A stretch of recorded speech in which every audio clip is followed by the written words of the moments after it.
Billionaire adopts black baby he found in a park. Years later, he received a shocking surprise. A cold, lonely billionaire finds a newborn abandoned in a park and makes one choice that shocks the world. He raises the child as his own, ignoring whispers, judgment, and quiet racism that follows them everywhere. The boy grows up loved at home, but never fully accepted outside it. Then, years later, as the billionaire lies dying, a sealed secret comes to light. A truth hidden since the very day the baby was found. A truth so powerful it changes everything the son believes about love, money, and betrayal. The child was never just abandoned. The father was never just rich. So when the truth finally surfaces, was this adoption an act of kindness or the greatest sacrifice of all? Tell me in the comments where you're watching from right now. And if this story speaks to you, make sure you hit subscribe so you don't miss the next one. The bitter cold of winter cut through the pre-dawn darkness as Edgar Whitmore stepped out of his warm brownstone. His breath formed small clouds in the frigid air while he methodically adjusted his cashmere scarf and pulled on his leather gloves, the same way he had done every morning for the past 15 years. The city slumbered around him, with only the occasional rumble of early delivery trucks breaking the silence. 5:15 a.m., right on schedule. Edgar preferred these solitary hours when the streets belonged to him alone. His polished Oxford shoes clicked against the sidewalk as he made his way toward City Park, following his precisely planned route.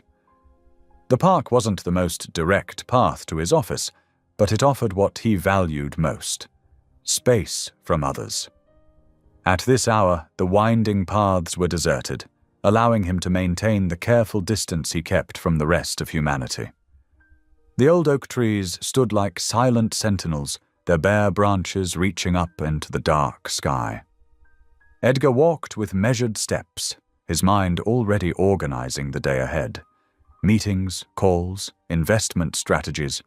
Numbers were reliable, clean, uncomplicated. Unlike people, they never demanded more than he was willing to give. A sound broke through his thoughts, so faint he almost missed it. Edgar stopped, his body tensing. There it was again. A weak cry, barely louder than a whisper. It came from somewhere near the cluster of benches beneath the largest oak tree. He should keep walking. Whatever it wasn't his concern. The cry came again, and something in its helplessness made his feet move toward it instead of away. The weak whimpers led him to a park bench, its wooden slats covered in a thin layer of frost. There, partially hidden by shadows, lay a small bundle wrapped in what looked like a thin blanket. Edgar's heart began to pound as he drew closer. The bundle moved slightly, and another cry emerged. "Dear God," he whispered, his carefully maintained composure cracking as he realized what he was seeing. A baby, impossibly small and clearly newborn, lay abandoned on the frozen bench. The thin blanket provided almost no protection against the brutal cold, and the child's dark skin had taken on a frightening bluish tinge. Edgar stood frozen, his mind racing. He should call emergency services. Let the proper authorities handle this. It was the logical course of action. But the baby's cries were growing weaker, and the morning air seemed to grow colder with each passing second. His hands trembled as he reached down, something deep inside him overriding his usual calculated restraint. The baby was ice cold to the touch as he carefully lifted the bundle. Without thinking, he opened his heavy wool coat and held the child against his chest, trying to share his warmth. "Hold on, little one," he murmured, his voice rough with emotion he didn't want to examine too closely. He pulled out his phone with his free hand, dialing 911 as he began walking quickly towards the park entrance. The operator's voice came through clearly. 911, what's your emergency?" "I've found an abandoned newborn in City Park," Edgar said, his usual measured tone strained. Near the oak grove. The baby is severely cold. Send an ambulance immediately. Time seemed to blur as he waited. The baby's cries had weakened to small whimpers, and Edgar found himself swaying gently, an instinctive motion he didn't even realize he was making. He kept one hand pressed against the small bundle, monitoring the shallow rise and fall of breathing. The wail of sirens split the dawn air. Red and blue lights painted the trees as police cars and an ambulance arrived. Paramedics rushed toward him with a stretcher and emergency equipment. A female paramedic reached for the baby, but Edgar found himself hesitating for a fraction of a second before carefully transferring the bundle. Male infant, African American, probably only hours old. The paramedic called out, quickly assessing the situation. Severe hypothermia. We need to get him warmed up now. A police officer approached Edgar, notebook in hand. Sir, can you tell me exactly where you found the baby? Edgar answered their questions mechanically, watching as the paramedics worked on the tiny form. He heard them discussing foster care placement, temporary custody, child services. The words stirred something uncomfortable in his chest. I'll take responsibility for him, Edgar heard himself say, surprising everyone, including himself. The words had bypassed his usually meticulous decision-making process and simply emerged. The police officer blinked. Sir, there are procedures. My name is Edgar Whitmore, he said, drawing himself up to his full height. I have the resources and means to provide immediate care and protection for this child. You can verify my identity and credentials. I'm willing to sign whatever paperwork is necessary. His name had the desired effect. The officer's eyebrows rose in recognition. Everyone knew of Whitmore Financial Group. A flurry of phone calls followed as they loaded the baby into the ambulance. Edgar insisted on riding along, his carefully planned schedule forgotten. At the hospital, he watched through the nursery window as medical staff worked to slowly warm the infant's tiny body. Machines beeped steadily, monitoring vital signs. The morning light was beginning to stream through the windows, painting everything in soft gold. Edgar stood motionless, his usual iron control wavering as he studied the small face. The baby's color had improved, and his breathing had steadied. Something unfamiliar and uncomfortable squeezed in Edgar's chest as he watched those tiny fingers flex and curl. He pressed one hand against the glass, allowing himself to acknowledge the foreign ache spreading through him. It felt dangerously like caring, like connection, like everything he had spent years carefully avoiding. The sun continued its slow rise, warming the cold window beneath his palm as he stood guard over the sleeping infant, unable or perhaps unwilling to move away.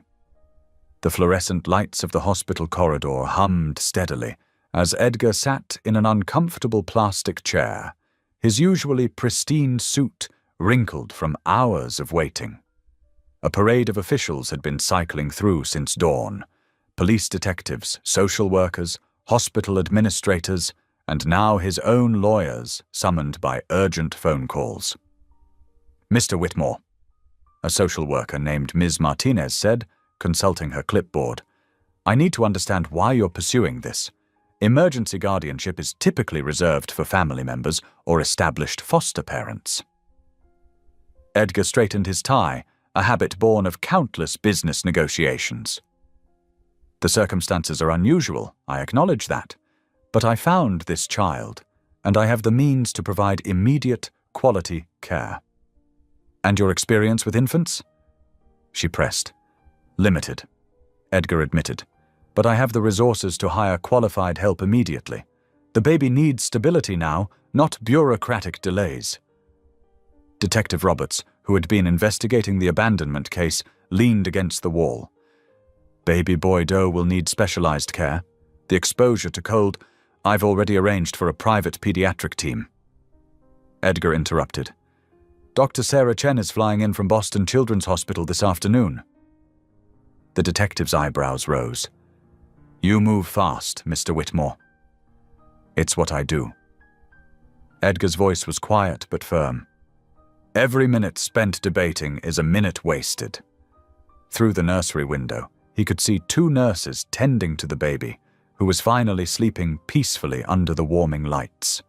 Someone had tucked a tiny blue teddy bear beside him, hospital protocol for abandoned infants. The sight made Edgar's chest tighten inexplicably. By mid-morning, word had leaked to the media.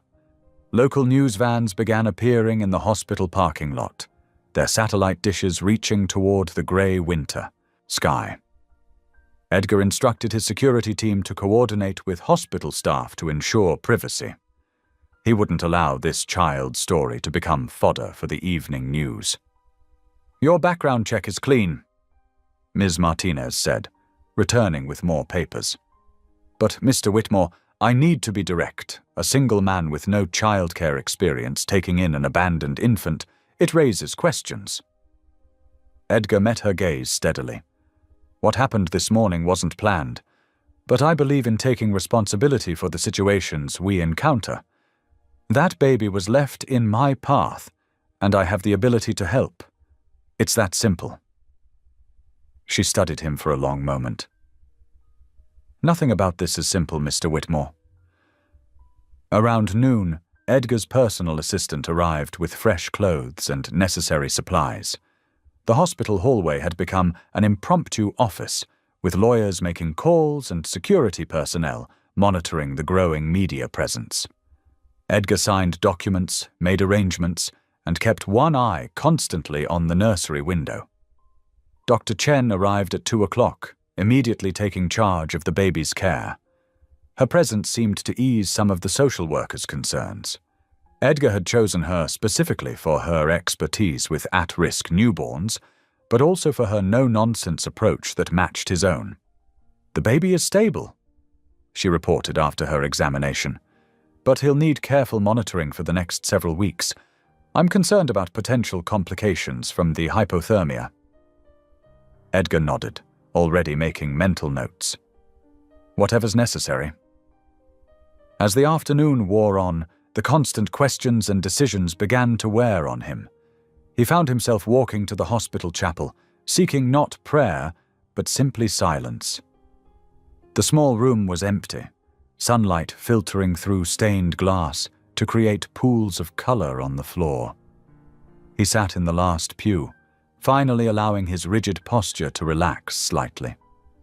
The events of the morning felt surreal. In the space of a few hours, his carefully ordered life had been completely upended. He should be concerned about that. He should be reconsidering this impulsive decision. Instead, he found himself remembering the weight of that small bundle against his chest, the desperate need to protect overwhelming his usual caution. The memory wouldn't let him go. The chapel door opened quietly, and Ms. Martinez entered. She sat beside him without speaking for several minutes. The emergency guardianship papers are ready, she said finally. But I want you to understand, this is just the beginning. There will be home studies, follow-up visits, evaluations. I understand, Edgar replied. I'm prepared for whatever's necessary. She handed him a pen and the thick stack of documents. Sign on the highlighted lines, and Mr. Whitmore, that little boy is going to need more than just resources.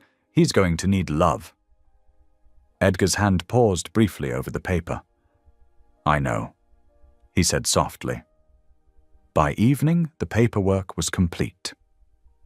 Dr. Chen had arranged for a private ambulance transport, and Edgar's house staff had been frantically preparing for their new arrival. But when it came time to leave, Edgar insisted on carrying the baby himself. The hospital staff helped him properly secure the car seat, showing him how to check the straps and support the baby's head. The drive home was silent, except for the occasional soft sounds from the sleeping infant. Edgar's mansion stood dark against the night sky as his car pulled through the gates. The structure had always seemed appropriately impressive before, a symbol of his success. Now, for the first time, it struck him as cold, forbidding. He carried the car seat carefully up the front steps, his security team hovering nearby. The heavy front door opened silently on well-oiled hinges. Edgar paused in the marble foyer, looking around with new eyes at the pristine surfaces and valuable artifacts. Nothing here was designed for a child. Nothing here suggested warmth or comfort or love. The baby stirred, making a small sound of distress. Without thinking, Edgar reached down to gentle him, his large hand carefully cradling the tiny head. "It's all right," he murmured, surprising himself with the tenderness in his voice. "We'll figure this out together." He climbed the sweeping staircase slowly, each step echoing in the silent house. The newly prepared nursery waited at the end of the hall, its door standing open. Edgar had spared no expense. The best crib, the highest-rated monitoring systems, everything a baby could need. But standing in the doorway, he realized all the expensive items couldn't disguise the fundamental truth. This house had never held a child before. The baby's eyes opened briefly as Edgar carefully lifted him from the car seat. Dark eyes met his, and tiny fingers curled reflexively around his thumb. Something shifted permanently in Edgar's chest at that simple touch, a door opening that he knew would never fully close again. The first rays of morning sunlight crept through the mansion's windows, finding Edgar already awake in his study. He hadn't slept much, spending most of the night reviewing pediatric care materials on his tablet. A baby's cry echoed through the house's intercoms, causing several staff members to freeze in their morning routines. Mrs. Peterson, the cook, nearly dropped her mixing bowl. "Good heavens," she whispered, staring at the ceiling. The butler, James, stood rigidly by the kitchen door, his usually impeccable composure slightly rattled. The gardener peered in through the window, curiosity evident on his weathered face. Only Kylie Carter, the housekeeper, moved with purpose. She set down her cleaning supplies and headed straight for the nursery, her practical shoes making soft sounds on the marble floors. Her calm efficiency seemed to highlight everyone else's uncertainty.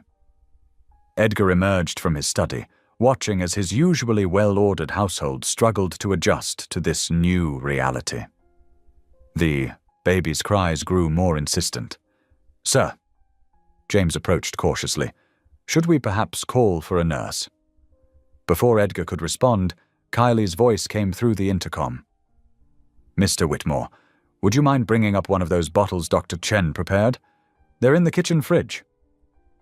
Edgar found himself in the kitchen, where Mrs. Peterson wordlessly handed him a warm bottle.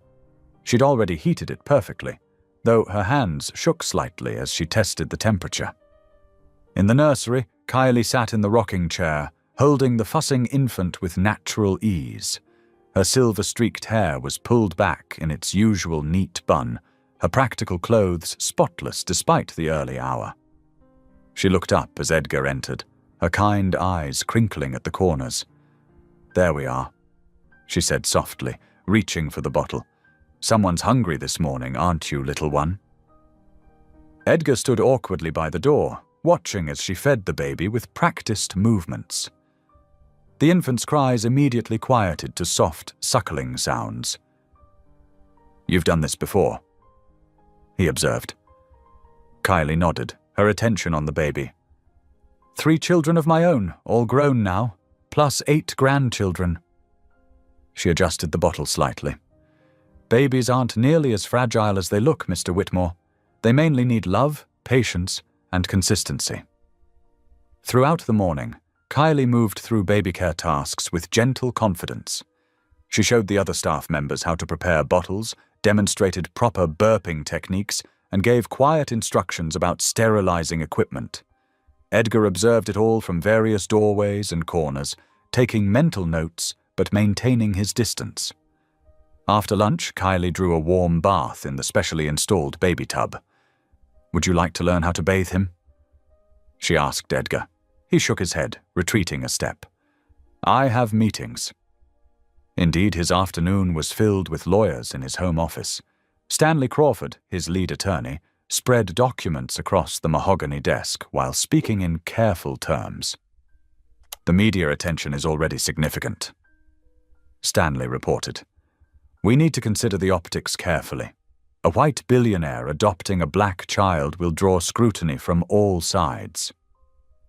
Edgar's expression remained impassive. "The optics are irrelevant." "They're not irrelevant to a family court judge." Another lawyer interjected. "There will be questions about cultural competency, about your ability to address this child's unique needs and identity." "Then we'll answer those questions," Edgar stated firmly. The legal team exchanged glances. "There are other options," Stanley suggested gently. "We could find a more suitable family. Make sure the child is well provided for financially while avoiding potential complications." Edgar's chair scraped back as he stood. "This meeting is over. Mr. Whitmore, please consider—" "I said this meeting is over." His voice was quiet but left no room for argument. As the lawyers gathered there, papers, Kylie appeared in the doorway. "I'm sorry to interrupt, but it's time for his feeding." Edgar followed her to the nursery, where she efficiently prepared a bottle. "They're not entirely wrong," she said as she tested the temperature. "It won't be easy." "Nothing worthwhile ever is," Edgar replied. She smiled slightly. "Would you like to feed him this time?" Edgar hesitated, then slowly sat in the rocking chair. Kylie placed the baby in his arms, adjusting his hold until the infant was properly supported. "There you go," she murmured. "Just tilt the bottle slightly." "Perfect." Edgar stared down at the tiny face. The baby's dark eyes were open, looking up at him as he ate. Tiny fingers curled around Edgar's thumb again, and that same protective feeling swelled in his chest. "He needs a name," Kylie said softly. "We can't keep calling him the baby." Edgar was quiet for a long moment, watching the infant's face. "Isaiah," he finally said. "His name is Isaiah." Kylie nodded approvingly. "Isaiah, it suits him." The rest of the day passed in a blur of feedings, diaper changes, and more legal discussions. As evening fell, Kylie showed the night nurse where everything was located and gave final instructions for overnight care. Edgar worked in his study until well past midnight, unable to focus on his usual tasks. Finally, he found himself walking to the nursery. The night nurse dozed in a chair while Isaiah slept peacefully in his crib. Edgar dismissed the nurse for a coffee break, then stood by the crib, watching the gentle rise and fall of Isaiah's chest. The room was quiet except for soft breathing sounds. Moonlight filtered through the windows, casting a gentle glow over the sleeping infant. He remained there long after the nurse returned, listening to those quiet breaths. Each one seemed to weave another strand of connection, binding him more tightly to this tiny person who had so unexpectedly entered his life. The expensive monitoring systems blinked their reassuring lights. The temperature was perfect, the humidity exactly right. Everything that money could provide was in place. But standing there in the darkness, Edgar realized that the lawyer's concerns about cultural differences and public opinion meant nothing compared to the simple truth of this moment. This child needed him, and somehow he needed this child too. The days began blending together in a rhythm of 2-hour intervals. Edgar found himself learning a new language of midnight feedings and early morning cries. His normally precise schedule adapted to match Isaiah's needs, though dark circles formed under his eyes from the constant interruptions to his sleep. 2:15 a.m. feeding complete, he muttered into his phone's note-taking app, trying to track patterns in Isaiah's schedule. The baby dozed in his arms, milk-drunk and content. Edgar had insisted on taking some of the night shifts himself, despite having a full staff of qualified nurses. Something about these Quiet moments felt sacred. The weeks ticked by, marked by doctor's appointments that Edgar attended personally. Dr. Chen smiled at Isaiah's progress during their third visit. "He's gaining weight beautifully," she said, making notes in his chart. "And the attachment seems to be developing well." Edgar nodded, carefully redressing Isaiah after his examination. "He's sleeping longer stretches now, almost 4 hours last night." "That's excellent progress." Dr. Chen hesitated, then added gently, "The social workers mentioned they'll be doing their first home visit next week. Are you prepared for that? The house has been thoroughly baby-proofed." Edgar replied, "We've implemented all recommended safety measures." "I meant emotionally prepared," she clarified. "These visits can be intense."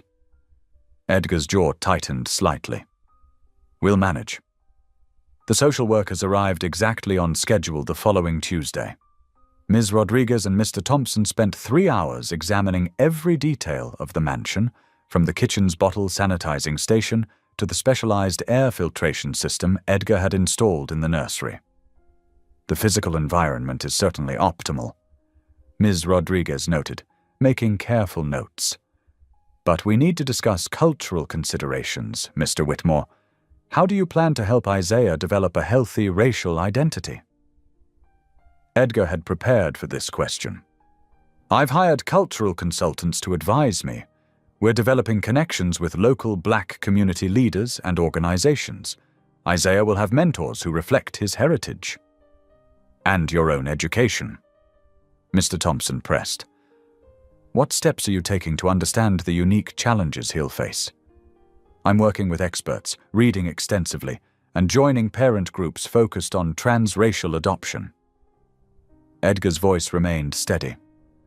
"I understand I have much to learn, but I'm committed to doing whatever is necessary for Isaiah's well-being."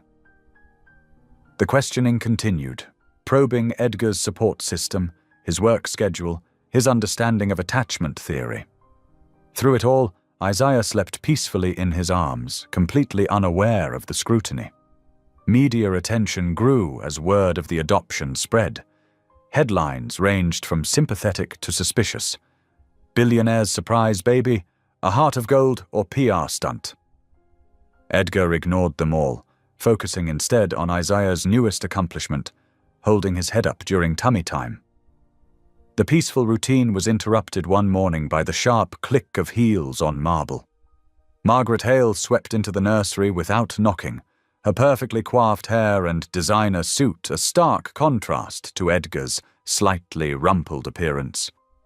"Have you completely lost your mind?" she demanded, watching as Edgar carefully burped Isaiah after his morning bottle. "Good morning to you too, Margaret." "Don't be glib. This is serious." She paced the room, gesturing at the baby equipment surrounding them. "What were you thinking, Edgar? Taking in a random, abandoned child? Do you have any idea what this could do to your reputation? To our family's name?" Edgar continued patting Isaiah's back, his voice remaining low and calm to avoid disturbing the baby. "Our family's name will survive." "You're not thinking clearly," Margaret insisted. "This is completely impulsive, completely unlike you. Is this some sort of midlife crisis? Because there are better ways to handle that than adopting a—" "Choose your next words very carefully," Edgar interrupted, his tone carrying a warning edge. Margaret pressed her lips together. "You know what I mean. There will be talk. Questions. People will assume. Let them assume." Edgar stood, settling Isaiah against his shoulder. "I'm not discussing this further, Margaret. You can either accept my decision or leave. You're making a mistake," she said sharply.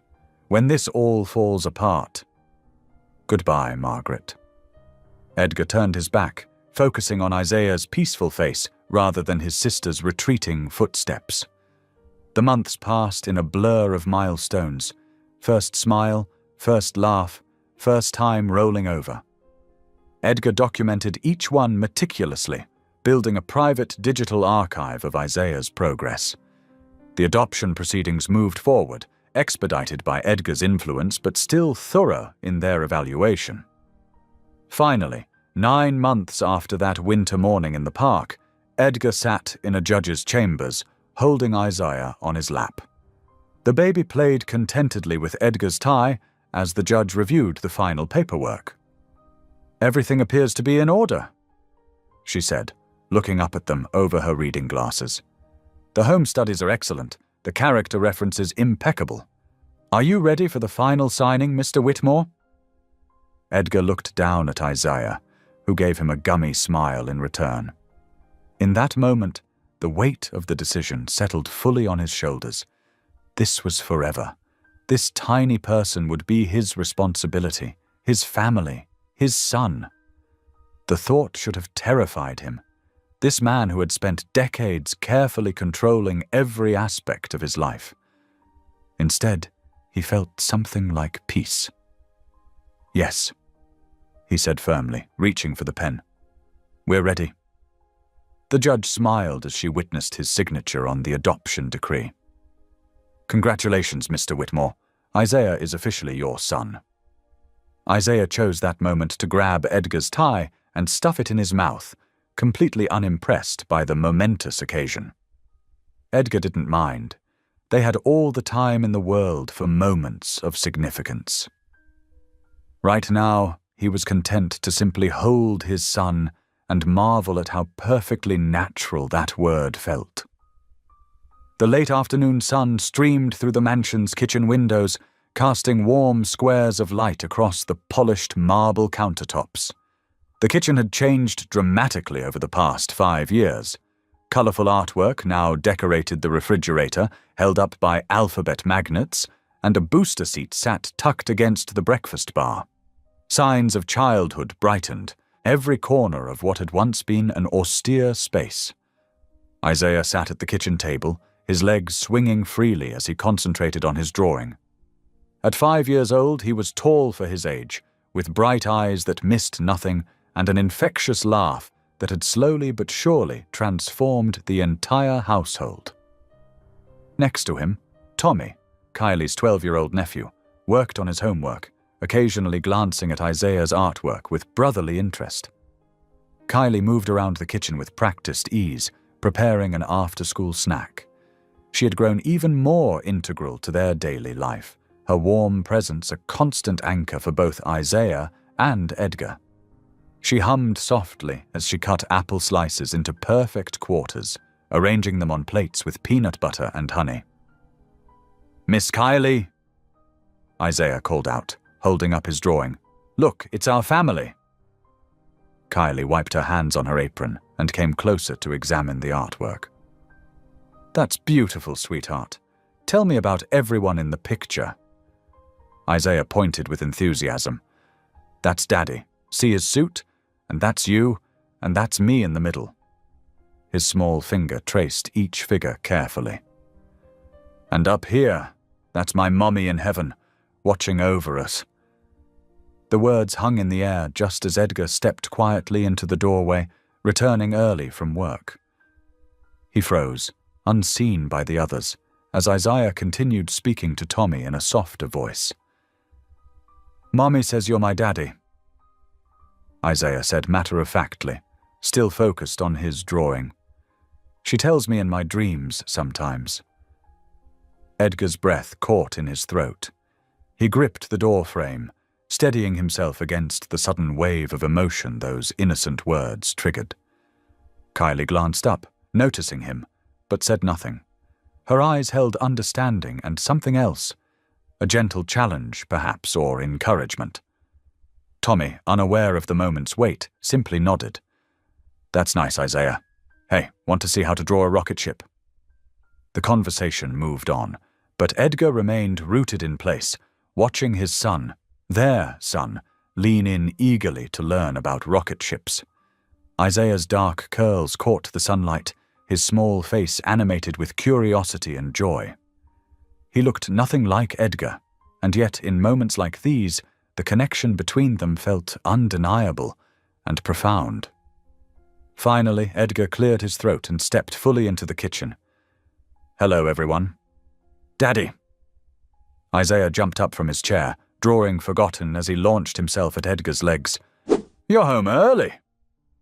Edgar lifted him up, something that had become natural over the years, despite his initial awkwardness. "I thought we might try something different tonight," he said, meeting Kylie's gaze over Isaiah's head. "Would you like me to tuck you in at bedtime?" Isaiah's eyes widened. Usually Kylie handled the bedtime routine while Edgar worked late in his study. "Really, you promise?" "I promise." Edgar set him down gently.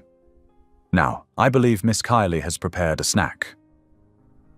Evening passed in a comfortable rhythm. After Tommy went home, they had dinner together in the kitchen rather than the formal dining room, another change from the old days. Isaiah chatted about his day at kindergarten, his words tumbling over each other in excitement as he described the class pet hamster and a new friend named Marcus. Bath time came next, with Isaiah splashing happily while Edgar sat nearby, answering endless questions about why boats float and where bubbles go when they pop. Edgar found himself smiling more than usual, caught up in his son's infectious enthusiasm for life's mysteries. Finally, it was time for bed. Isaiah's room had evolved from a hastily prepared nursery into a space that perfectly reflected its occupant. Walls painted a warm blue, glow-in-the-dark stars on the ceiling, shelves filled with books and treasured toys. A framed photo of Edgar and Isaiah at the zoo sat on the bedside table, both of them grinning at the camera with identical expressions of delight. "Can we read 2 stories?" Isaiah asked hopefully as he climbed into bed, clutching his favorite stuffed elephant. "1 story," Edgar countered, settling into the reading chair. "But you may choose which one." Isaiah selected Where the Wild Things Are, snuggling under his covers as Edgar began to read.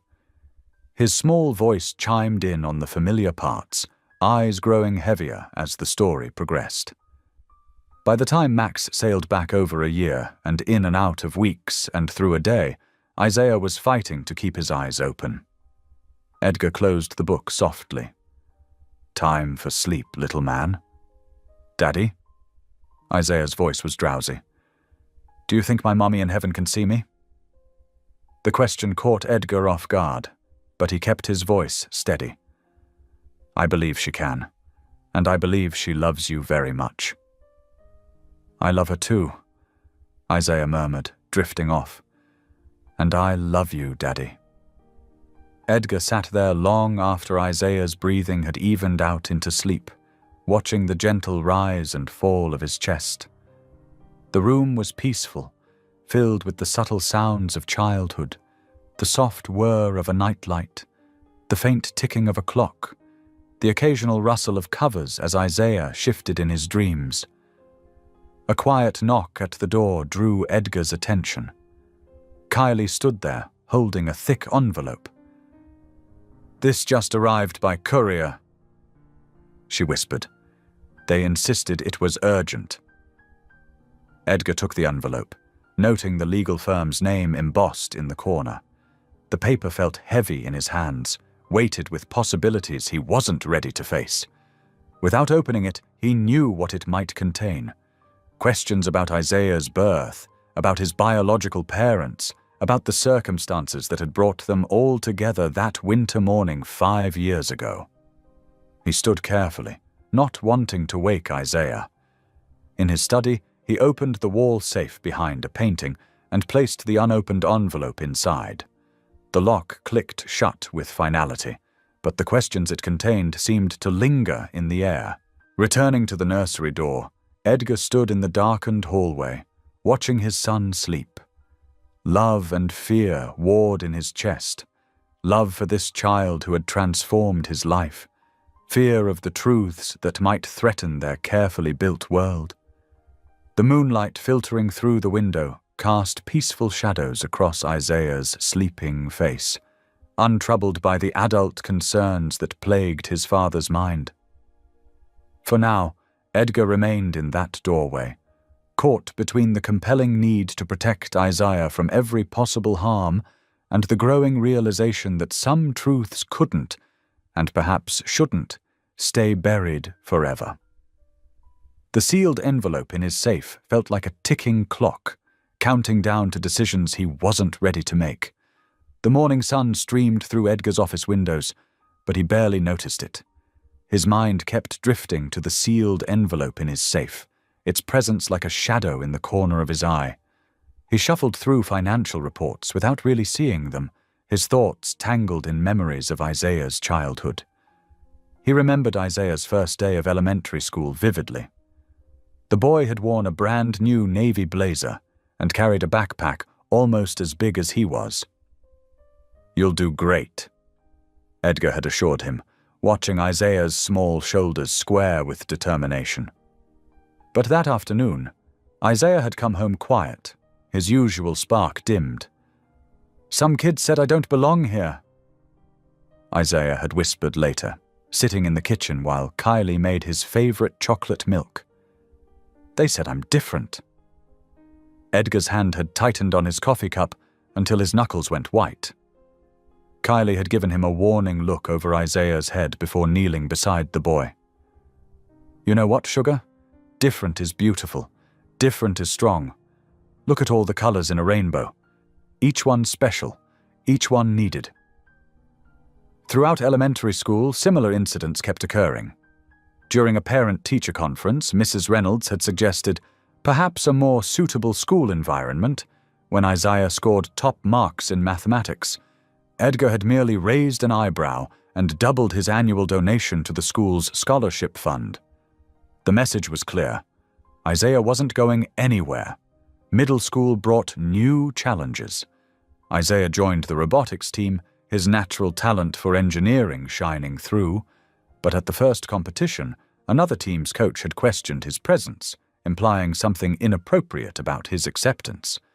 Edgar had wanted to unleash his lawyers, but Kylie's quiet wisdom prevailed. "Fighting every battle for him won't help him grow strong," she'd said one evening after Isaiah had gone to bed. "Sometimes the best thing we can do is stand beside him while he learns to stand up for himself." So Edgar learned to listen more and react less. He watched proudly as Isaiah handled situations with grace beyond his years. When a security guard followed Isaiah around an upscale store, the 12-year-old had simply walked up to the man and offered to help him find whatever he was looking for. The guard had stammered an apology and disappeared. High school brought dating, driving lessons, and college applications. Isaiah's bedroom walls, once covered with superhero posters, gradually filled with engineering diagrams and robotics competition medals. He grew taller than Edgar. His voice deepened, but his laugh remained the same, bright and uninhibited. Through it all, Kylie remained their cornerstone. She was there with fresh-baked cookies after tough days, quiet encouragement during victories, and steady wisdom when either of them needed guidance. She knew when to push and when to step back, her love for Isaiah as fierce and protective as Edgar's own. The morning of Isaiah's high school graduation dawned clear and warm. Edgar sat in his office, the unopened letter still locked away, thinking about the journey that had brought them here. His phone buzzed with a text from Isaiah. "Don't forget, be there early for good seats." The graduation ceremony was held outdoors on the school's football field. Edgar found himself surrounded by proud parents clutching cameras and flowers. Kylie sat beside him, dabbing at her eyes before the ceremony even began.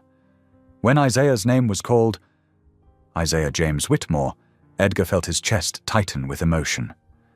Isaiah crossed the stage with confident steps, his honor cords swaying with each movement.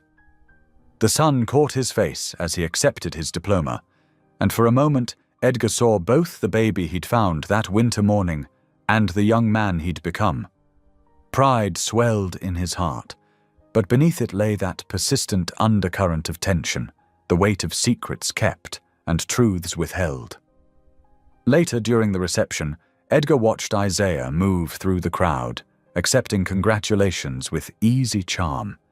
He'd inherited none of Edgar's social awkwardness, instead developing a natural ability to make others feel comfortable. Several times, Isaiah glanced over at his father with a warm smile, but Edgar noticed the questions in his eyes, the same questions that had been growing stronger over the years.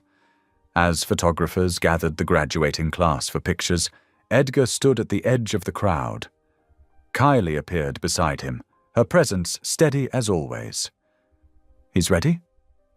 she said softly, not looking at Edgar. "The question is, are you?" Edgar didn't answer. He watched Isaiah throw an arm around his best friend's shoulders, both of them laughing at something. The sealed envelope in his safe seemed to pulse with urgency, like a heartbeat growing stronger. The time for protecting Isaiah through silence was drawing to a close, but Edgar couldn't quite bring himself to face what that meant. The ceremony ended with the traditional tossing of caps into the air. Isaiah's soared high, catching the sunlight before falling back to earth. Edgar watched his son's face, alight with joy and possibility, and felt the familiar mix of fierce love and protective fear that had defined their relationship from the beginning. As families began to disperse, Isaiah made his way through the crowd toward them. He'd grown into such a remarkable young man, confident yet kind, brilliant yet humble. Edgar saw echoes of the courage and principles that had marked Isaiah's biological parents' lives, though he'd never spoken of them. The weight of unspoken truths hung between father and son, even in this moment of celebration. Edgar sat in his mahogany-lined office, staring at the email from Isaiah. The words blurred before his eyes as he read them again. "Dad, I've made my decision. I'm going into social work." The late afternoon sun cast long shadows across his desk, where financial projections and investment reports lay forgotten. He'd always imagined Isaiah following in his footsteps, taking over the empire he'd built. The boy certainly had the intelligence for it. His grades in economics and business courses had been exceptional. But Isaiah had other plans. Edgar's finger hovered over the reply button, dozens of carefully crafted arguments forming in his mind. He could list all the logical reasons why finance made more sense: the security, the influence, the ability to effect change through economic power. Instead, he typed 2 words: "I understand." Because he did understand, more than Isaiah knew. The choice echoed the principles of Isaiah's biological parents, though Edgar had never shared that truth. He pressed send and leaned back in his chair, remembering all the times he'd seen that same spirit of service in his son. Throughout the summer, Isaiah threw himself into preparing for his new path. Edgar would find social work textbooks scattered around the house, pages marked with sticky notes. Sometimes late at night, he'd hear Isaiah's voice from the kitchen as he discussed cases with Kylie, who listened with her usual quiet wisdom while baking his favorite cookies. "The system's broken, Dad," Isaiah said one evening as they sat down to dinner. The formal dining room felt too large for just the 2 of them, but Edgar had insisted on maintaining their regular dinner routine whenever Isaiah was home from college. "Kids falling through the cracks, families separated because they can't afford basic necessities. Someone needs to fight for them." Edgar cut his steak precisely, buying time before responding. "It's an admirable goal," he said carefully, "though there are other ways to help people. Like writing checks from behind a desk." Isaiah's tone was gentle but firm. "That's important too, but I need to be on the front lines, like you were that morning in the park." Edgar's knife stilled against his plate. Isaiah rarely mentioned his adoption so directly. Looking up, he met his son's warm brown eyes across the table. "I've been thinking about that a lot lately," Isaiah continued. "How different my life could have been. But you never made me feel unwanted or out of place. Even when things got tough, The looks, the questions, the assumptions. Home was always safe. You gave me that, Dad. The truth pressed against Edgar's chest like a physical weight. The moment stretched, filled with 22 years of unspoken history. He could say it now, explain everything. About the letter, about Isaiah's parents, about why that winter morning might not have been as random as it seemed. "I'm proud of you," he said instead, the words coming out rougher than intended. "Whatever path you choose." Isaiah's smile brightened the room. "Thanks, Dad. That means everything." Later that night, after Isaiah had gone up to bed, Edgar sat alone in his study. The house felt different with Isaiah home. Warmer, somehow, despite its formal furnishings and high ceilings. A framed photo on his desk caught his eye. Isaiah at age 5, gap-toothed and beaming, proudly holding up a drawing of what he claimed was their family. Edgar remembered how he'd included Kylie in the picture, giving her wild purple hair that had made her laugh for days. A sudden tightness gripped his chest, sharp enough to make him gasp. Edgar pressed his hand against his sternum, waiting for the sensation to pass. Just stress, he told himself. Too many late nights, too much coffee, too much thinking about things better left in the past. The pain eased gradually, leaving behind a dull ache and a film of cold sweat on his forehead. Edgar loosened his tie and stood carefully, moving to the wall safe hidden behind an abstract painting. His fingers moved automatically over the combination lock. Inside, beneath folders of important documents and backup drives, lay a single sealed envelope. The paper had yellowed slightly at the edges over the years, but the seal remained unbroken. Edgar touched it gently, tracing the edge with one finger. The envelope contained answers about Isaiah's parents, their work, their reasons, about why they'd chosen that particular morning, that specific park bench, about the trust fund waiting for Isaiah, set up long before Edgar had entered his life, about the legacy of principle and purpose that Isaiah was unconsciously following into his chosen career. Edgar's chest twinged again, a warning he chose to ignore. He closed the safe, replacing the painting with careful precision. The truth would keep a little longer. Let Isaiah have this moment of certainty about his path forward, unmarked by complications from the past. In the silence of his study, Edgar sank back into his chair. The locked drawer beside him held the sealed documents, their presence as constant as his heartbeat. Outside his window, the city lights twinkled like stars, unchanged since that winter morning when everything in his life had shifted. He pressed his hand against his chest again, feeling the steady rhythm beneath his palm, wondering how many more secrets it could hold. The autumn breeze rustled through the curtains of Edgar's study as he stared at the medical. Reports spread across his desk. The numbers and terminology blurred together, but Dr. Samuel Reyes's concerned expression from that morning's appointment remained crystal clear in his mind. "Your heart is telling you something, Mr. Whitmore," Dr. Reyes had said, his calm voice carrying an edge of urgency. "These episodes are becoming more frequent. The medication can only do so much if you maintain this pace." Edgar shifted in his chair, feeling the familiar tightness in his chest. He'd dismissed the first few incidents as stress or indigestion, but they were harder to ignore now. The exhaustion had settled into his bones, making even routine tasks feel like mountainous endeavors. "I've seen too many successful men like yourself push past these warnings," Dr. Reyes continued, leaning forward in his chair. "They think their will can overcome their body's limits. But the heart has its own wisdom, Mr. Whitmore. Perhaps it's time to listen." In the present moment, Edgar rubbed his temples, remembering how he'd nodded non-committally. But Dr. Reyes wasn't finished. "Your son mentioned his concerns when he called my office," the doctor added quietly.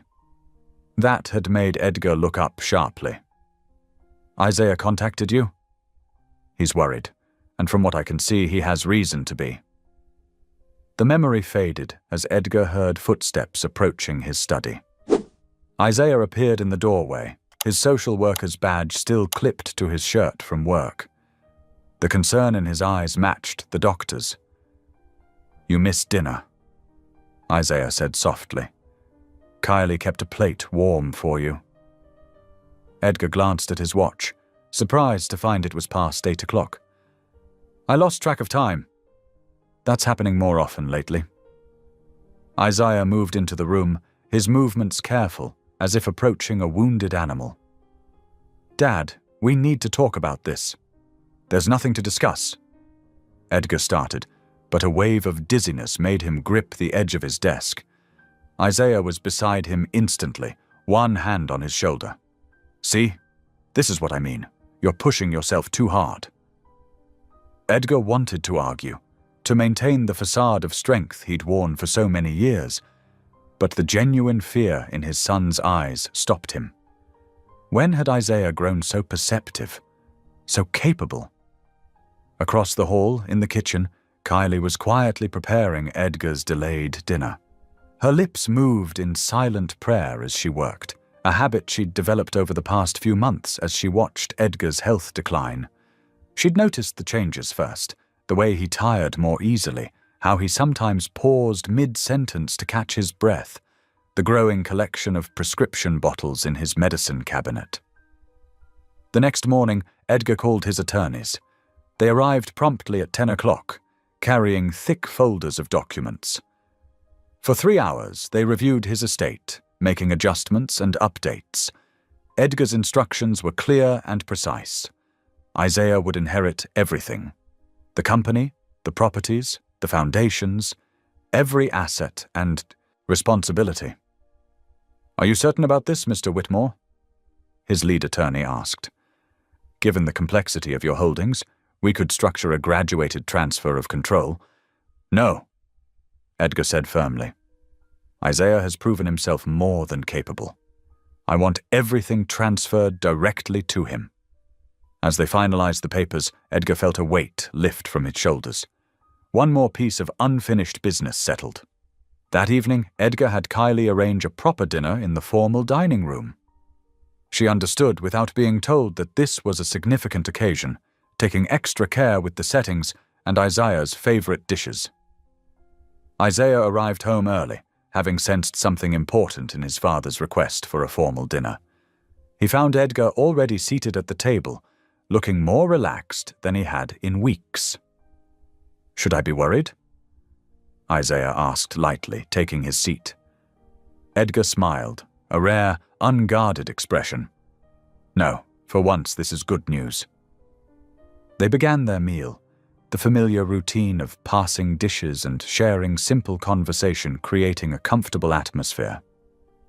Finally, as Kylie served coffee, Edgar cleared his throat. I met with the lawyers today, he began, to update my will. Isaiah's fork paused halfway to his mouth. Dad, let me finish, Edgar said gently. I've made you my sole heir. Everything, the company, the foundations, all of it, will pass directly to you. The silence that followed felt charged with emotion. Isaiah set down his fork carefully. I know it's not the path you would have chosen, Edgar continued. But you've shown me that your way of helping people, of making change happen, is just as valid as mine. Maybe more so. You'll be able to do both. Guide the company's resources while staying true to your calling. Isaiah's eyes glistened in the soft dining room light. Dad, I don't know what to say. You don't have to say anything. Edgar reached across the table, squeezing his son's hand. You've already shown me who you are. I couldn't be prouder of the man you've become. The moment stretched between them, years of unspoken love and respect flowing through that simple touch. In the kitchen doorway, Kylie wiped her eyes quietly, her prayers now ones of gratitude for this moment of connection. Thank you, Isaiah finally managed, his voice thick with emotion. Not just for this, for everything. For choosing me that morning, for giving me a home, a purpose. Edgar felt his own eyes growing damp. You gave me purpose too, son, more than you'll ever know. They finished their dinner in companionable silence, the warmth of their shared understanding filling the grand dining room. For once, Edgar didn't feel the weight of his secrets or the pressure of his responsibilities. In this moment, he was simply a father, sharing a meal with his son, their future clear and bright before them. The morning sun filtered through the mansion's tall windows as Edgar adjusted his tie, preparing for the small, family gathering he'd arranged. His hands trembled slightly as he buttoned his suit jacket, a reminder of his weakening condition that he chose to ignore. Downstairs, Kylie moved efficiently through the formal living room, arranging fresh flowers and ensuring everything was perfect. She knew how much this announcement meant to both Edgar and Isaiah, even if neither had said it directly. Is there anything else you need, Mr. Whitmore? She asked as Edgar descended the stairs. No, thank you, Kylie. You've done wonderfully, as always. He paused, steadying himself on the banister. Is Isaiah ready? He's in the study, sir. Been there since breakfast. Edgar nodded, understanding his son's need for quiet preparation. The doorbell chimed, and Kylie moved to answer it. Margaret Hale swept in, her designer suit and perfectly coiffed hair a stark contrast to the warmth of the home. Edgar? She said crisply, air kissing his cheek. I trust there's a good reason for this impromptu family meeting. Always straight to the point, Margaret. Edgar gestured towards the living room. Please, make yourself comfortable. We're just waiting for the others. Over the next 30 minutes, the remaining family members arrived. Cousins, a few trusted board members, those Edgar considered close enough to share this news with first. Isaiah emerged from the study just as the last guest settled in, taking his place quietly beside his father. Edgar cleared his throat, commanding attention without raising his voice. Thank you all for coming on such short notice. I have an important announcement regarding the future of the Whitmore estate and companies. Margaret shifted forward in her seat, her expression hawk-like. Edgar continued, his voice steady despite his racing heart. As of yesterday, I have officially named Isaiah as my sole heir. All assets, business interests, and philanthropic foundations will pass directly to him. The silence that followed was deafening. Isaiah stood straight-backed beside his father, his face composed despite the discomfort Edgar could sense radiating from him. Years of facing scrutiny had taught him well. Margaret was the first to speak, her voice sharp as cut glass. This is rather sudden, isn't it? Surely such an important decision requires more consideration? I've had 22 years to consider it, Margaret. Edgar replied evenly. Isaiah has proven himself more than capable. But the company? Margaret pressed, her perfectly manicured nails digging into the armchair. He has no business experience, no financial background. He's a social worker, for heaven's sake. Isaiah tensed beside Edgar, but his voice remained calm. I may not have chosen finance as my career, Aunt Margaret, but I understand responsibility, and I understand people, which ultimately is what any successful business needs. Several of the board members nodded approvingly, but Margaret wasn't finished. This isn't about understanding people. This is about protecting a legacy that's been in our family for generations. Edgar, you can't, seriously. My decision is final. Edgar cut in, his tone brooking no argument. Isaiah will have the full support of the board and our existing management team. The transition plans are already in place. The gathering continued for another hour, with various family members offering congratulations or thinly veiled concerns. Through it all, Isaiah maintained his composure, though Edgar could see the toll it was taking on him. Kylie moved quietly among the guests, serving refreshments and offering silent support with her presence. As the last guests departed, Margaret lingered, her disapproval hanging heavy in the air. "This isn't over, Edgar. You're not thinking clearly." "Goodbye, Margaret," Edgar said firmly, closing the door behind her. Isaiah exhaled slowly, his shoulders finally dropping. "That went about as well as expected." "You handled it beautifully," Edgar assured him, feeling a surge of pride mixed with exhaustion. The rest of the day passed in a blur of phone calls and emails as news of the announcement spread through their business circles. By evening, Edgar was completely drained. He retired to his room early, waving off Isaiah's concerned glances. "I'm fine," he insisted. "Just tired. Nothing a good night's sleep won't fix." But at 3 o'clock in the morning, the pain hit. Sharp, crushing pressure in his chest that left him gasping. Edgar managed to reach for his phone, pressing Isaiah's number before darkness crowded his vision. The next moments were fragmented. Isaiah's voice, panicked but trying to stay calm. Kylie's prayers mixing with the wail of approaching sirens. The cold night air as they rushed him to the waiting ambulance. In the emergency room, bright lights and urgent voices swirled around him. Isaiah's hand gripped his tightly as doctors and nurses worked, their movements swift and precise.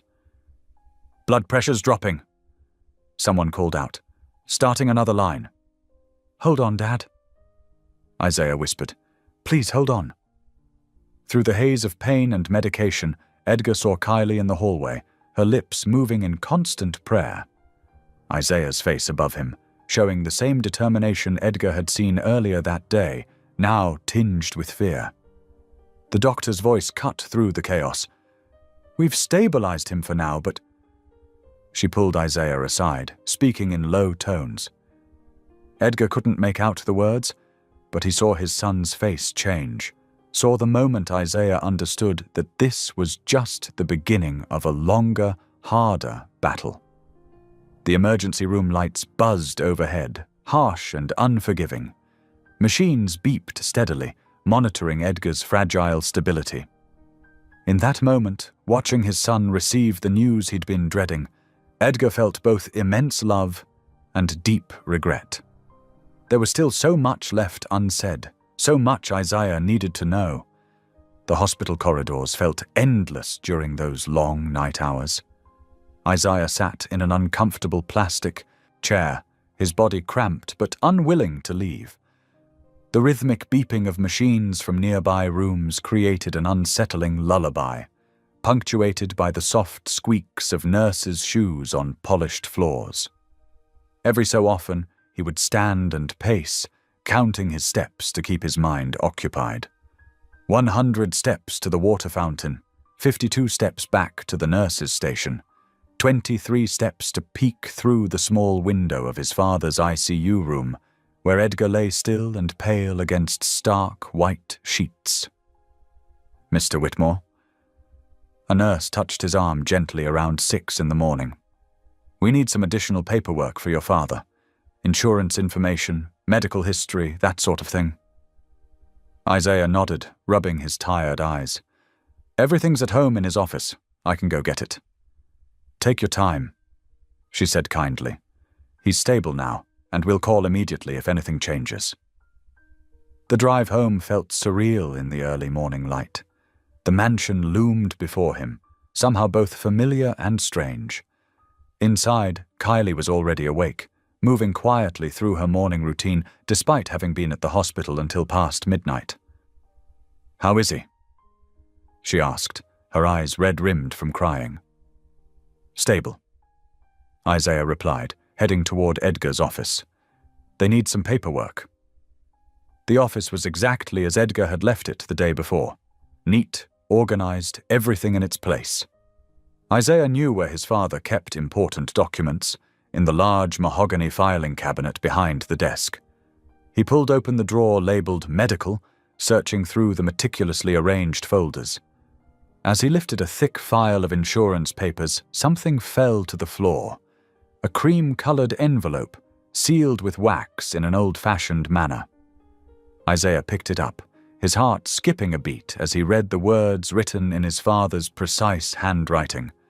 For Isaiah, only if I cannot speak. He stared at it, his fingers trembling slightly.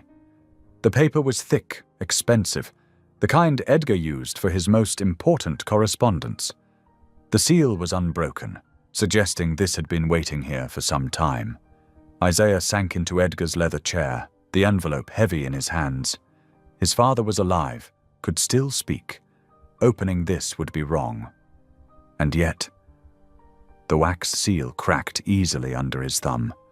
Inside was a letter, several pages long, and beneath it, a USB drive. My dear Isaiah. The letter began in Edgar's distinctive script. If you are reading this, it means I am either gone or unable to tell you these truths myself. I have carried this burden for 22 years, protecting you the only way I knew how, through silence. But you deserve to know everything, especially now. The morning I found you wasn't random chance. Your biological parents had orchestrated it carefully, choosing me specifically. They were reformers within the highest levels of corporate power, people who discovered corruption so deep it threatened the foundations of our financial system. They had evidence that could have toppled empires, exposed crimes that would have shaken the world's markets. But they also knew the danger this put them, and you, in. They chose to disappear, to protect both the truth and their newborn son. They left you with me because they knew I had the resources to keep you safe and the moral compass to understand their sacrifice. The USB drive contains everything. The evidence they gathered, the money they transferred into hidden accounts, your true inheritance.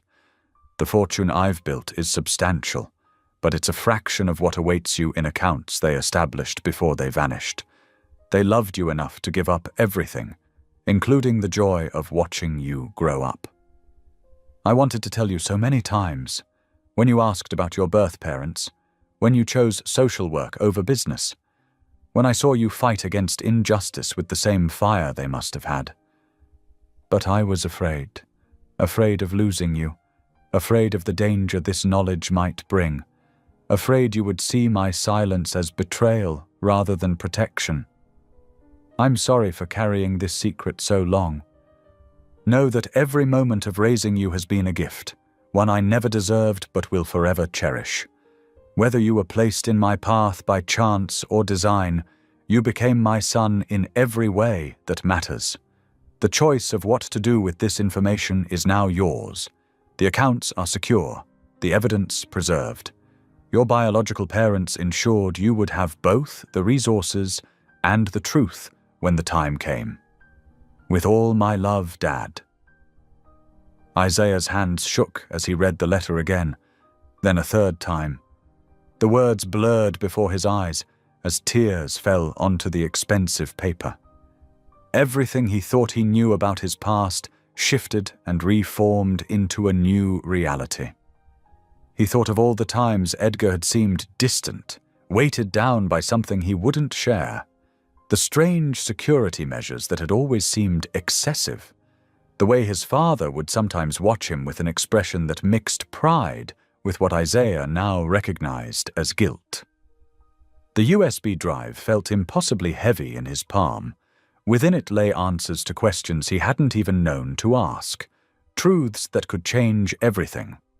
His biological parents hadn't abandoned him.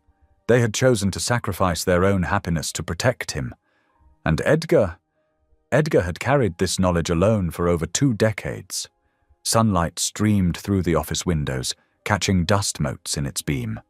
The house creaked and settled around him, familiar sounds that now seemed to echo with new meaning. In the distance, he could hear Kylie moving about the kitchen, preparing breakfast neither of them would eat. Isaiah sat there, letter in one hand and USB drive in the other, as the carefully constructed narrative of his life crumbled around him.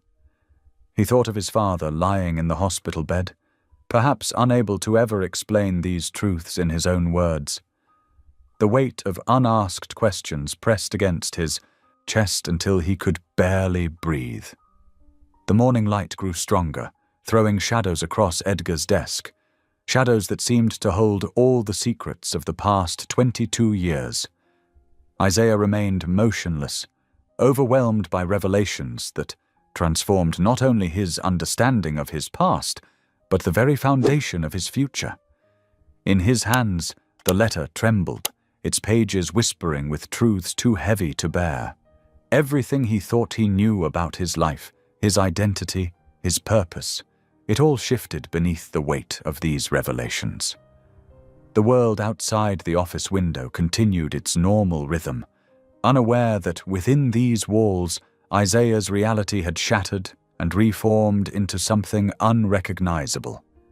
The night settled heavily around Isaiah as he sat in his childhood bedroom, the letter and USB drive lying on his desk like accusatory artifacts from another life. Every memory, every interaction with Edgar now played through his mind with painful clarity, each one tinged with a new understanding that felt like betrayal. He remembered the countless times Edgar had seemed distant during school events, standing at the back of auditoriums while other parents crowded forward. Isaiah had always attributed it to his father's reserved nature, but now he wondered if it was fear that kept Edgar in the shadows. Fear that someone might recognize something, connect dots that were meant to stay disconnected. The night stretched endlessly as Isaiah paced his room, pausing occasionally to stare out the window at the manicured grounds below. The security lights cast long shadows across the lawn, security that had always seemed excessive, but now made terrible sense. His fingers traced the USB drive absently, its edges worn smooth as if Edgar had handled it often, perhaps wrestling with the decision to share its contents. "Master Isaiah?" Kylie's soft voice accompanied a gentle knock. "I've brought you some tea." Isaiah opened the door, finding comfort in her familiar presence despite his churning emotions. She looked at him with knowing eyes, and he wondered suddenly if she had guessed at any of this over the years. "You should try to rest," she said, setting the tea on his nightstand. "Your father needs you strong tomorrow." "My father?" Isaiah repeated, the word tasting bitter now. "Which one?" Kylie's face softened with compassion. "The one who's been here every day of your life, Isaiah. Whatever you're feeling right now, that hasn't changed." But everything had changed. As the night wore on, Isaiah replayed moments from his childhood through this new lens. Edgar's insistence on private schools with enhanced security, his careful vetting of every tutor and friend, the way he'd looked pained whenever Isaiah asked about his birth parents. Each memory shifted and reformed, revealing layers of protection and deception Isaiah had never recognized. Dawn found him exhausted, but unable to rest, his mind racing with questions only Edgar could answer. Drove to the hospital as the sun rose, his hands clenched tight around the steering wheel. The morning shift nurses recognized him, offering sympathetic smiles as he made his way to Edgar's room. But Edgar lay still and unresponsive, machines tracking his vital signs in steady electronic beats. Isaiah stood in the doorway, the letter burning a hole in his pocket, watching the rise and fall of his father's chest. All the confrontation he'd imagined during his sleepless night dissolved in the face of Edgar's vulnerability. "You couldn't trust me enough to tell me the truth," Isaiah whispered to the quiet room. "All these years, you let me believe a lie." The monitors beeped steadily, offering no response. Isaiah stepped closer to the bed, studying the face he'd known all his life, the face that had hidden such enormous secrets behind its careful mask of control. The morning light threw Edgar's features into sharp relief, making him look older, more fragile than Isaiah had ever seen him.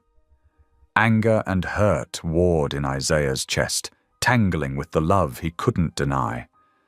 But the weight of deception felt too heavy to bear. Without touching Edgar, without leaving a note, Isaiah turned and walked out of the room. He moved quickly through the hospital corridors, his footsteps echoing on the polished floors. Behind him, he heard the soft rush of pursuing feet. "Isaiah, wait!" Kylie called, catching up to him near the hospital entrance. Her face was flushed from the effort, her eyes pleading. "Don't leave like this. He needs you here." "He needed to tell me the truth," Isaiah countered, his voice rough with emotion. 22 years, Kylie. He had 22 years to tell me who I really am." "He told you who you are every single day," Kylie said firmly. "Through every choice he made, every sacrifice, every moment he put your safety and happiness above his own comfort. That's who you are. His son." Isaiah shook his head, unable to find words for the storm of emotions inside him. I can't be here right now. I can't look at him and see all the lies." "Then look harder," Kylie urged, reaching for his arm. "Look past what he couldn't say and see what he showed you through his actions. He loves you, Isaiah. Everything else, all of this, it came from that love." For a moment, Isaiah hesitated. The morning sun streamed through the hospital's glass doors, warming his face, reminding him of countless mornings when Edgar had been there, steady and constant, if not always demonstrative. But the hurt was too fresh, the betrayal too raw. "I'm sorry," he said quietly, pulling away from Kylie's gentle grip. "I need time." He walked out into the bright morning, ignoring Kylie's call behind him. The hospital parking lot swam before his eyes as he made his way to his car, each step taking him further from the man who had shaped his life through both truth and secrets. Behind him, in the quiet hospital room, Edgar's eyes fluttered open briefly. His lips moved, forming a single word. "Isaiah." The nurses moved quickly to check his vital signs, but his consciousness was fleeting. By the time they called for Isaiah, he was already gone, driving away from the hospital with no clear destination in mind, leaving behind both the father who had raised him and the unanswered questions that now defined his past. Back in the hospital room, Edgar slipped back into unconsciousness, unaware that his son had been there and gone, unaware that the carefully guarded truth he'd carried for so long had finally emerged, unaware that Isaiah was now wrestling with the same burden of knowledge that had weighted Edgar's shoulders for over 2 decades. The afternoon sun cast long shadows across the city park as Kylie walked slowly along the familiar paths. Her heart knew where to find Isaiah. There was only one place he could be. Sure enough, as she rounded the bend near the old oak tree, she spotted him sitting alone on the same bench where his story had begun 22 years ago. Isaiah didn't look up as she approached, his gaze fixed on the ground where scattered leaves danced in the autumn breeze. His shoulders were hunched, hands clasped tightly in his lap, the weight of revelation visible in every line of his body.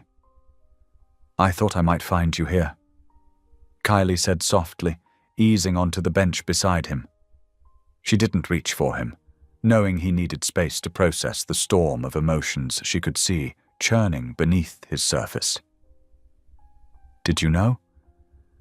Isaiah's voice was barely above a whisper.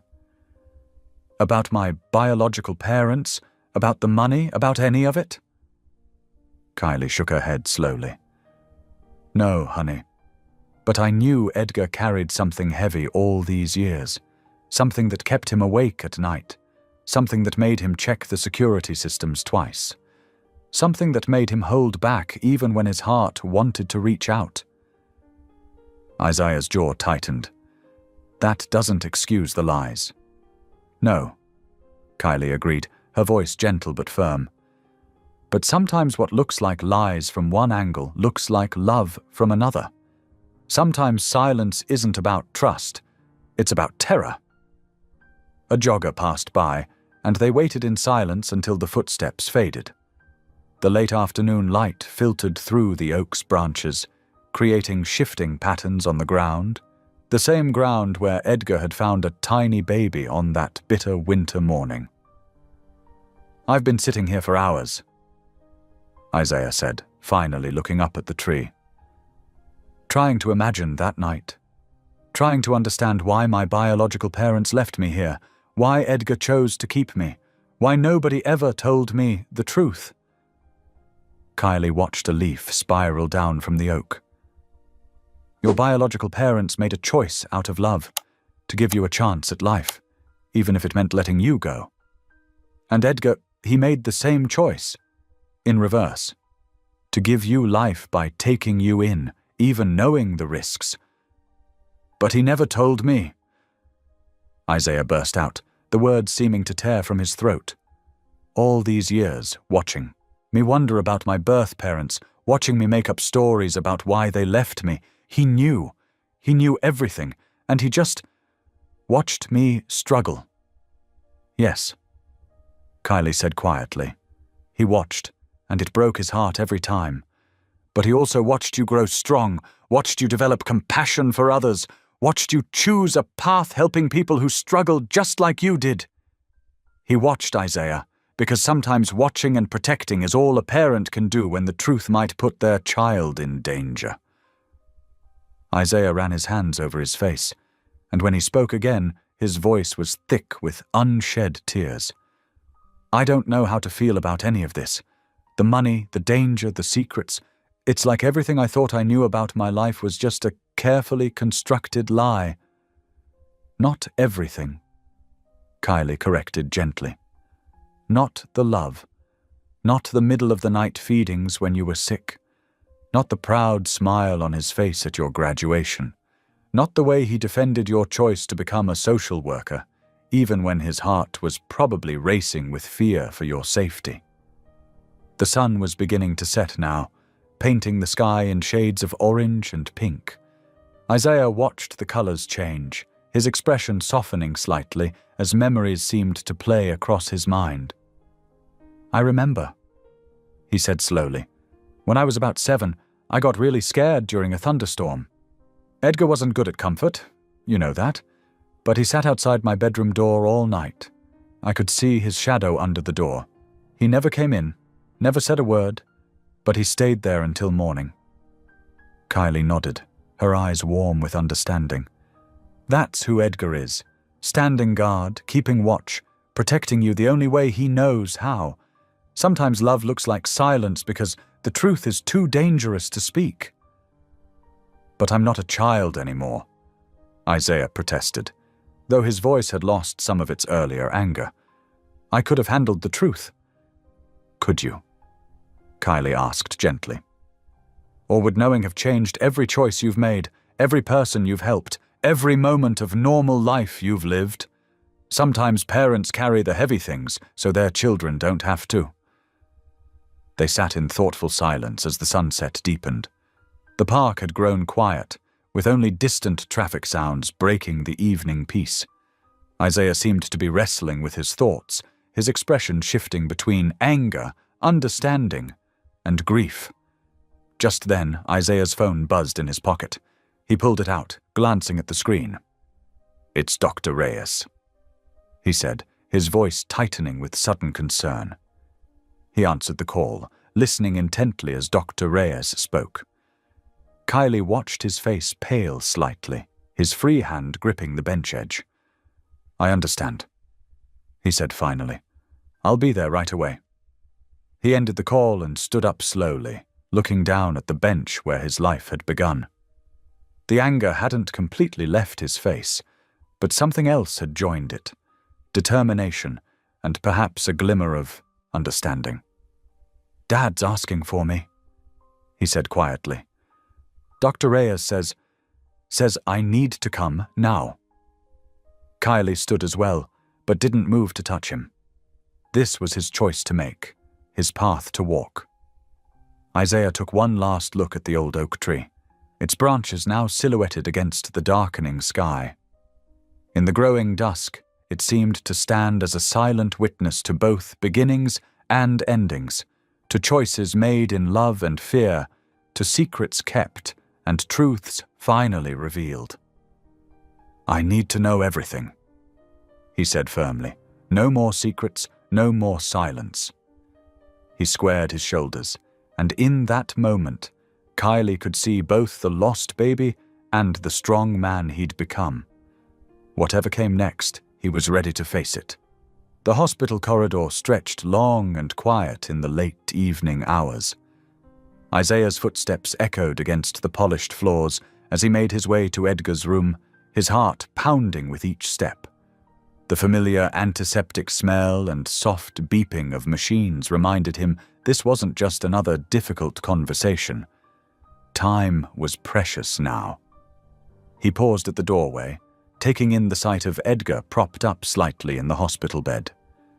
The strong, commanding presence that had defined his father was diminished but not gone. Even now, Edgar's eyes held that sharp intelligence that had built empires and protected secrets. "Isaiah," Edgar said softly, his voice rough but clear. "You came back." "I did." Isaiah moved into the room, settling into the chair beside the bed. The anger that had driven him away earlier still simmered beneath the surface, but it was tempered now by understanding and fear. Edgar's hand moved slightly on the blanket, reaching out. After a moment's hesitation, Isaiah took it. The familiar calluses from years of writing were there, but the grip was weaker than he remembered. "I read the letter," Isaiah said quietly. "About my biological parents, about the money, about everything." Edgar nodded slowly. "I've carried that truth for so long," he said. "Every day I wanted to tell you. Every time you asked about your past, it was there on the tip of my tongue. Why didn't you?" The question came out more gently than Isaiah had intended. Edgar's eyes drifted to the window, where city lights twinkled against the dark sky. "The day I found you," he began. "I knew immediately it wasn't a simple abandonment. The documents left with you, the elaborate trust fund arrangements. Your biological parents were protecting you from something bigger than themselves." Isaiah leaned forward, finally hearing the story he'd waited a lifetime to know. "What were they protecting me from?" "Power," Edgar said simply. "The kind of power that corrupts everything it touches. Your parents were reformers, working to expose high-level corruption. They discovered something big enough that they knew they couldn't keep you safe if they stayed in your life." The machines beeped steadily in the background as Isaiah processed this. "So they left me, where they knew you would find me." A slight smile touched Edgar's lips.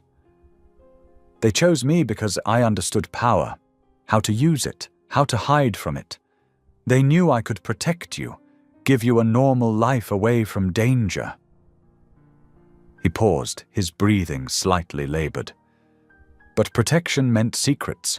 Every time you appeared in public, every newspaper article about your adoption, I watched for signs that someone had recognized the connection. All those times you seemed distant or overprotective." Isaiah trailed off, memories shifting into new perspective. "Was love disguised as caution?" Edgar finished.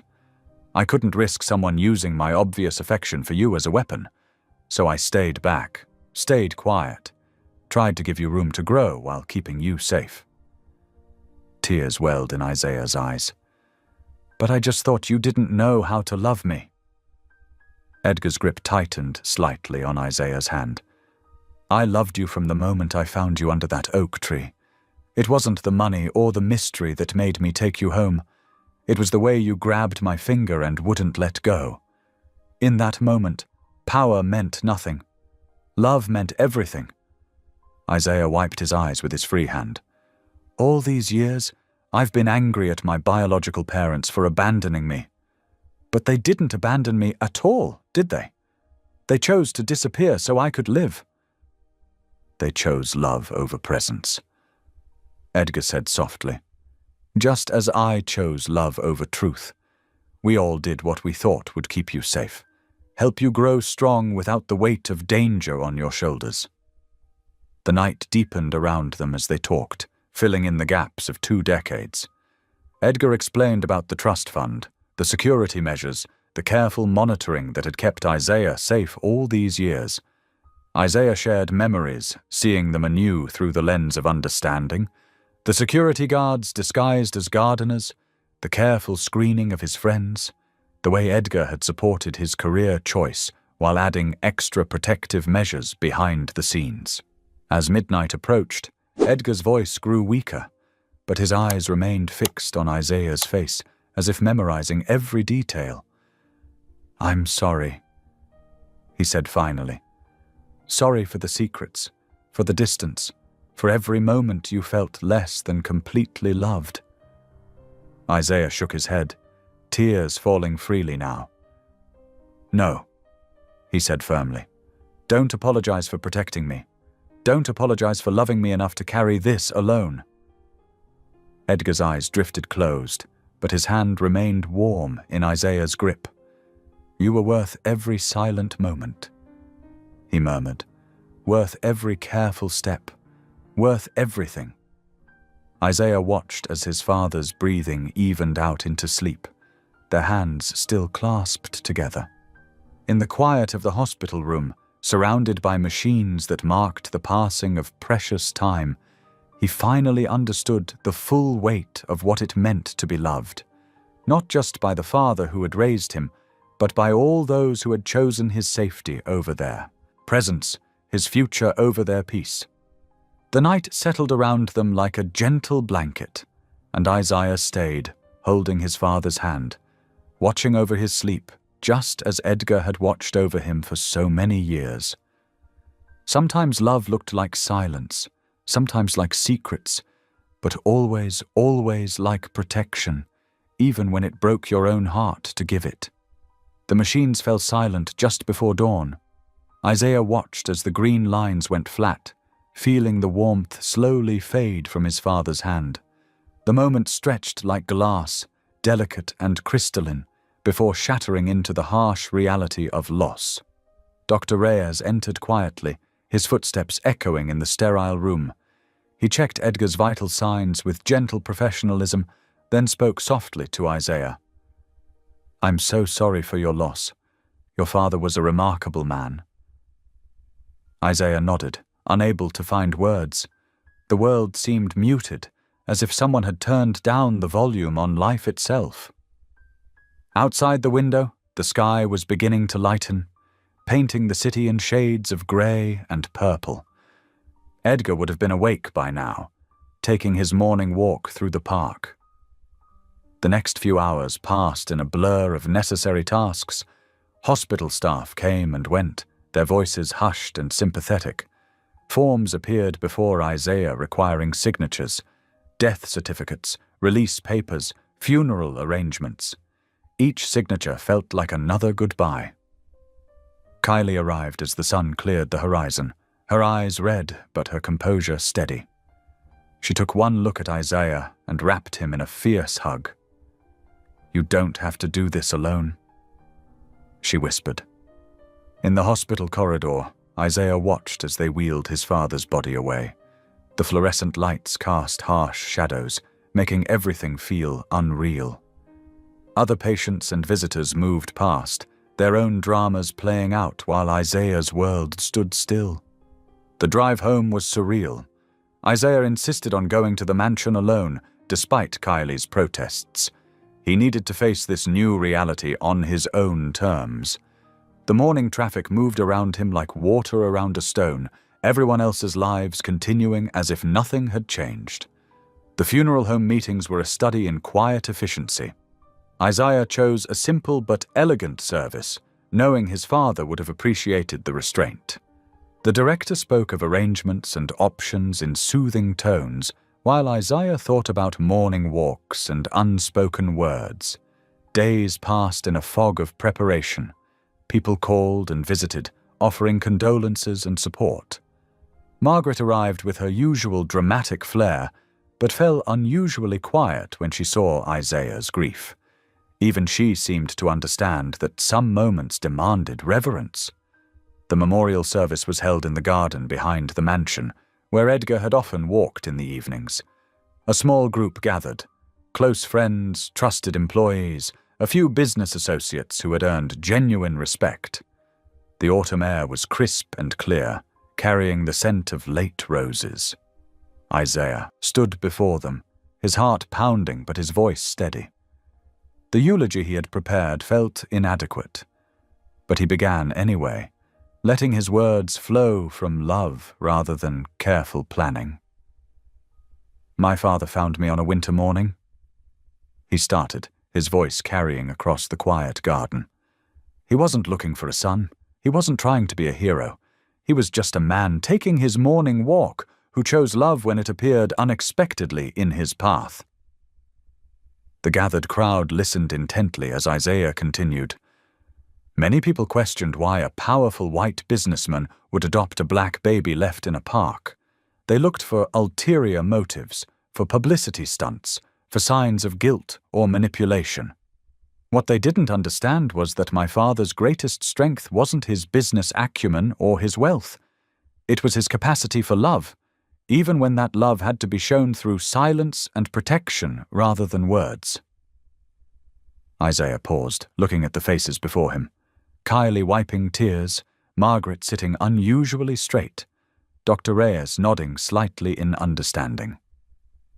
My father taught me that true love isn't always loud or obvious. Sometimes it's in the quiet moments, a light left on, a door left open, a future secured through careful planning. He carried burdens I never knew about, faced dangers I'm only beginning to understand, all to give me a chance at a normal life. Tears threatened, but Isaiah pushed through. I learned recently that my biological parents made an impossible choice to keep me safe. But Edgar Whitmore made that choice too, every single day, for 23 years. He chose to be my father not through blood, but through deliberate, determined love. He protected me, not because he had to, but because he wanted to. That's what makes him my true father, not the adoption papers, not the shared name, but the countless choices he made to put my safety and happiness above everything else. The garden was completely still now, even the birds seeming to listen. My father wasn't perfect. He struggled to show affection, to bridge the gaps between us. But his love was perfect in its constancy, in its fierce determination to give me a future unmarked by fear. He carried secrets not to deceive, but to protect, chose silence not from coldness, but from deep, unwavering love. Isaiah's voice grew stronger as he reached the end. Edgar Whitmore taught me that family isn't about blood or background or even shared experiences. It's about choice, choosing to love, choosing to protect, choosing to put someone else's needs before your own. He chose me that winter morning, and he kept choosing me every day after, even when it meant carrying heavy burdens alone. Today I choose to honor him, not just as my father, but as my protector, my guide, and my example of what love really means. May we all learn to love as fiercely and faithfully as he did. The service concluded quietly, people drifting away in small groups, their voices hushed with respect. As the sun began to set, Isaiah found himself alone in the mansion for the first time since Edgar's passing. The hall seemed different now, filled with memories instead of silence. He walked slowly through the rooms, touching familiar objects. Edgar's reading glasses left on his desk, his favorite chair still positioned to catch the evening light, his coffee cup still sitting in the kitchen where he'd left it that final morning. Each item held a story, a moment, a piece of the life they'd shared. In Edgar's study, Isaiah sat in his father's chair, surrounded by the carefully ordered world Edgar had created. The room still smelled faintly of leather and cedar, just as it always had. Outside the window, the garden where they'd just held the memorial was growing dark, the flowers fading into shadow. The mansion felt both empty and full, empty of Edgar's physical presence but filled with the evidence of his love. Every room, every object, every careful arrangement spoke of his dedication to creating a safe and stable home for his son. The silence wasn't hollow anymore. It was rich with memory and meaning.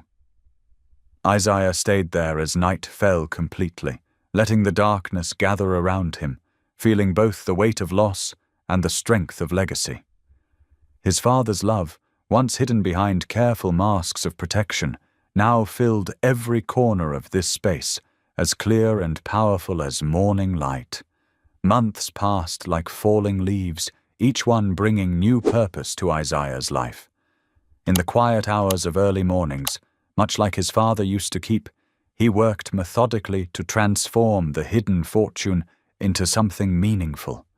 The wealth that had once protected him would now protect others. "We'll call this one the New Dawn Foundation," Isaiah explained to Kylie one morning, spreading papers across his father's old desk. "It'll focus on emergency care for abandoned children." Kylie nodded, her warm presence as steady as ever. "Edgar would be proud of this," she said softly, arranging cups of tea between the stacks of documents. "You're turning protection into purpose." Together, they built a network of foundations spanning continents. The Winter Morning Fund provided immediate shelter for children in crisis. The Oak Tree Initiative supported foster families. Each foundation carried a piece of Isaiah's story, transformed into hope for others. Kylie remained his constant companion through it all, her quiet wisdom helping guide decisions just as she had once guided his childhood steps. She never left the mansion, choosing instead to help Isaiah make it a home for a new generation of purpose. 3 years after Edgar's passing, on a crisp autumn morning, Isaiah stood in the city park beneath the old oak tree. A small crowd gathered. Social workers, foster parents, children finding new homes through his foundations. Kylie stood at his side, her eyes bright with tears. The plaque was simple, bronze against the oak's weathered bark.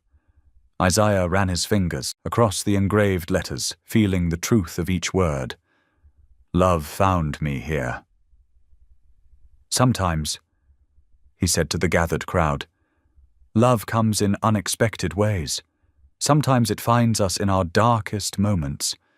My father taught me that love isn't just an emotion, it's a choice we make every day. This place marks where that choice began." The morning light filtered through the oak's branches, casting dappled shadows across the plaque. In that moment, Isaiah felt the full circle of his journey, from an abandoned newborn to a man choosing to help others find their way home. Kylie squeezed his hand gently, and together they stood in the quiet morning, watching as children played nearby, their laughter echoing through the park where love had found its way home. It was 5 years after the plaque's dedication when Isaiah found himself walking familiar paths with new purpose. At 32 years old, he held the small hand of Maya, his newly adopted 4-year-old daughter, as they took their first morning walk together through the park. "Why do we come here so early, Daddy?" Maya asked, her bright eyes curious in the dawn light.